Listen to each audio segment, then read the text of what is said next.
Hello and welcome to Not Boring English. Today I tell a story called My Day Without a Phone for A1, A2 learners. If the words go fast, please slow the video with the playback speed settings. A quiet morning. A big change. I woke up and reached for my phone. My hand hit the night table and felt nothing. The phone was not there. I felt a small panic. I looked around the room.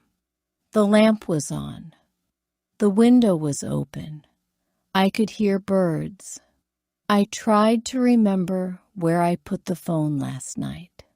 I got out of bed and walked to the kitchen. I made tea. I smelled the warm lemon.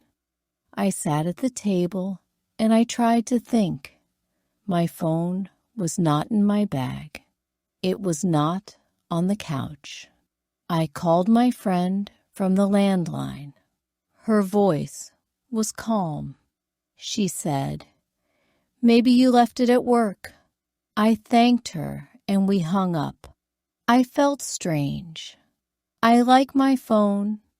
I use it for maps, messages, and music. I use it to check the weather. I use it for photos and small notes. Now the phone was gone. I felt a little lost. I decided to have a day without a phone. I told myself, I can do this. I took a deep breath. I left the house with my keys and my wallet. I walked to the bus stop. The air was cool. People had umbrellas and coffee cups. I looked at the sky. It was blue with a few clouds. I noticed an old man feeding pigeons. He smiled at me. I smiled back. I would have missed this if I had looked at my phone. On the bus, I sat by the window. I watched the city move. Cars, bikes, and small shops passed by. A child on the street waved at a dog. The dog chased its tail, and the child laughed. I felt light. My hands were empty. No phone to hold. The bus driver said the stop, and I got off. I needed to buy bread. I walked into a small bakery. The smell of bread and butter came to my nose.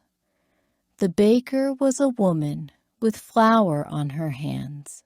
She asked, "Good morning. What do you want?" I asked for a loaf and some rolls.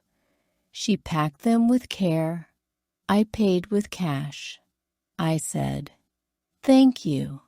She said, "You're welcome." We both smiled. After the bakery, I walked to the park. The park had green grass and old trees. I sat on a bench and opened a small book I had in my bag. I read a few pages. The words were simple. The story was about a cat and a bicycle. I liked the pictures. A little girl ran by with a red kite. The kite flew high. I watched it rise and fall. I felt calm. At noon, I felt hungry. I wanted to meet a friend for lunch. I did not have my phone to call her. I went to the cafe where we often meet. I thought she might be there. She was not there yet. I ordered soup and salad. The waiter brought my food with a smile. I ate slowly. The soup was warm and good. While I waited, a woman at the next table looked at me.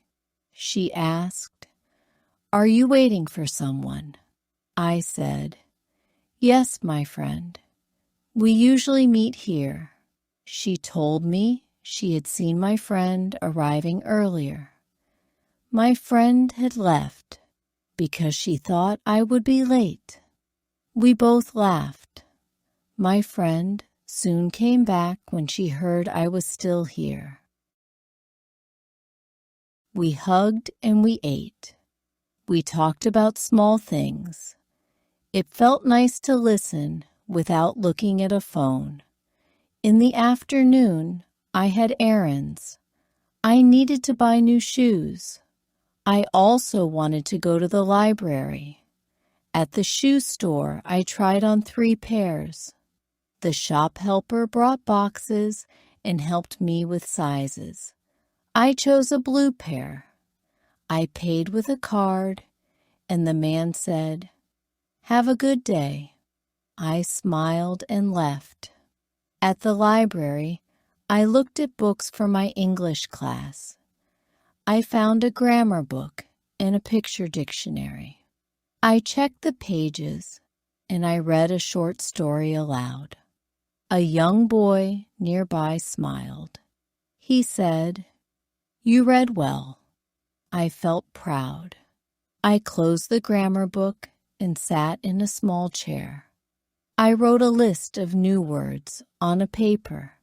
I had no phone to type on. The list felt real and heavy in my hand. Late afternoon, I walked home. The sun was low. Shadows stretched long on the street. I took a different road. I saw a small garden with bright flowers.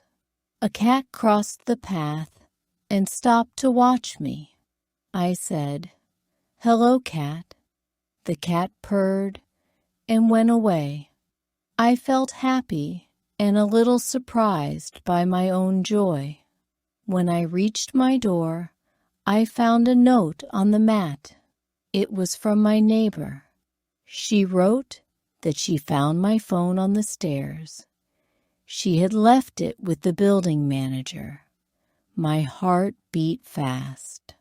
I was glad, but I also felt calm. The day without the phone had been good.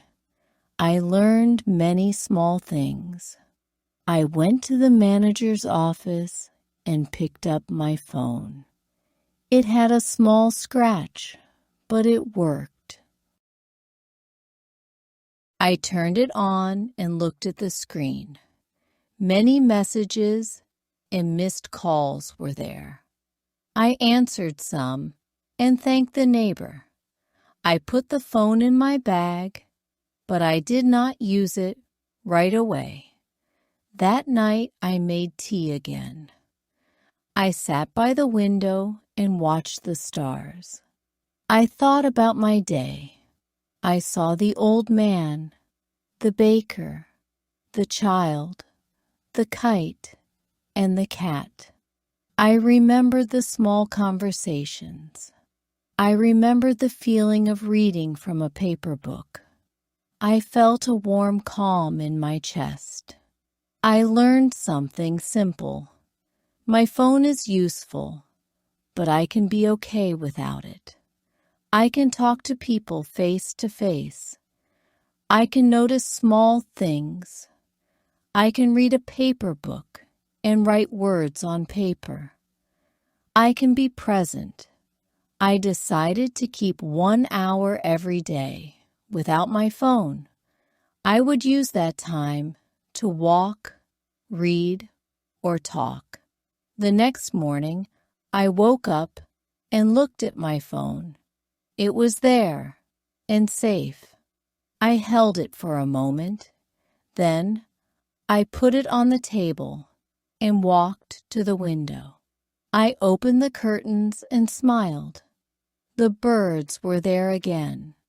I felt ready for the day. The moral is simple. A small break from screens can bring big, quiet joys. I did not need a big change. I only needed one day to see the small lights in my life. Comprehension. Questions. Now I will ask a few questions about the story to check your understanding. Please write your answers in the comments to practice writing in English. 1. Where did I find out my phone was missing in the morning? 2. Name 2 things I did when I walked without my phone. 3. What decision did I make at the end of the story about my phone? Thank you for listening to my story on Not Boring English. Do you think you can spend 1 hour a day without your phone? Write your answer in the comments. And please subscribe for more simple stories in practice.